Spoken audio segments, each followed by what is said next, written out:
Welcome to the Realty Rundown, the podcast that cuts through the noise of the real estate world.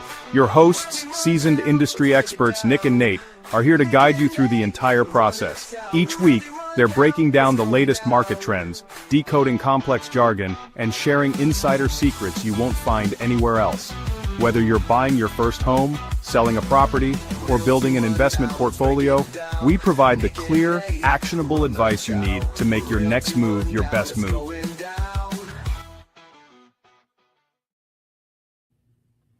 All right, everybody, welcome back to episode 76 of the Realty Rundown.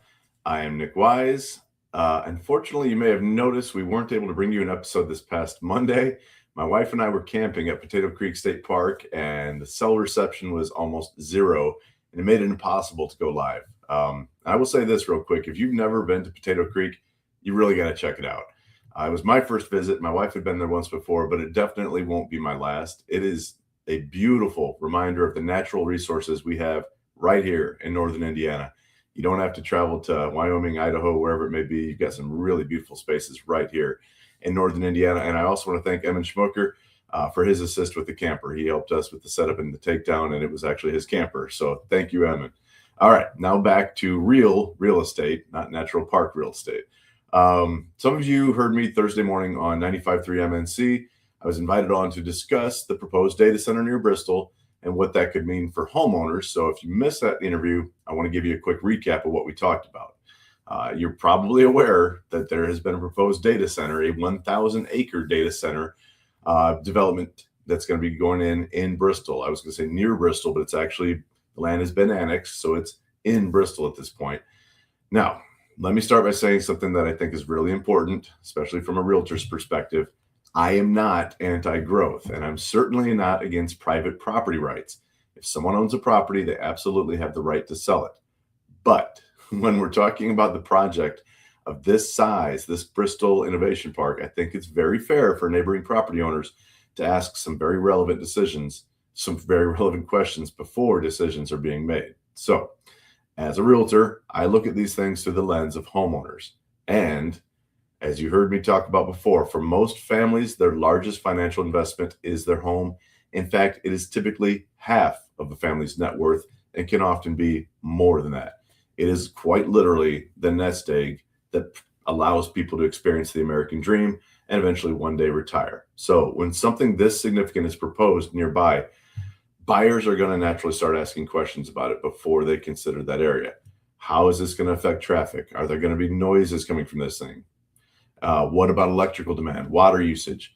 Could the project expand in the future? I mean, these are relevant and reasonable questions. And even if the answer to all those things is, no, it's not really, nothing's going to be affected. It's all going to be self-contained, which is what the developers are telling us and what the data center certainly wants you to believe.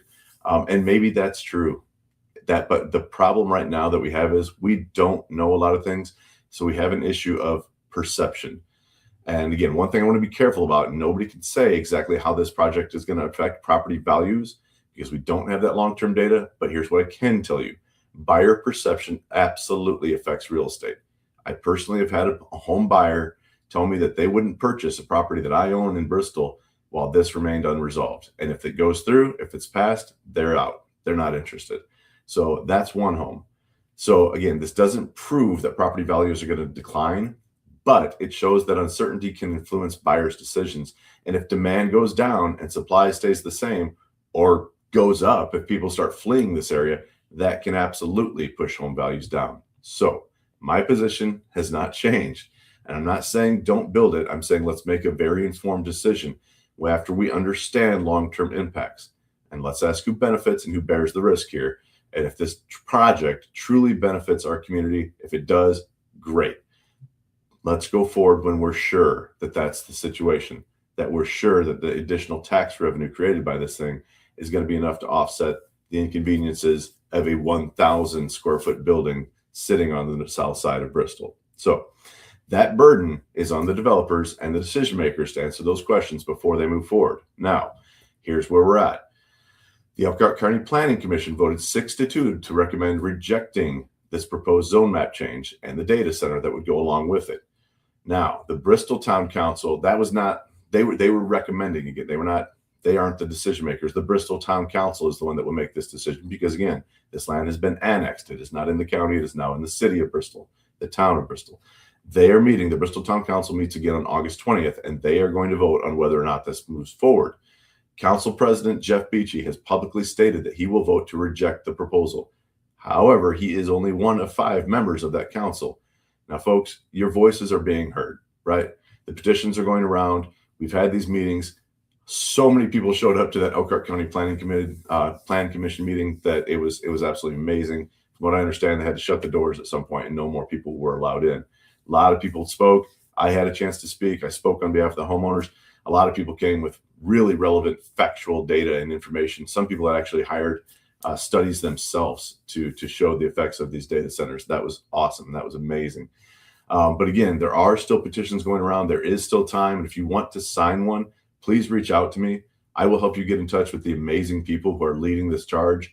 These are local people who have interest in themselves, but they also have interest in our community. And I think it's really, really cool what they're doing and how they've been willing to step out and to help.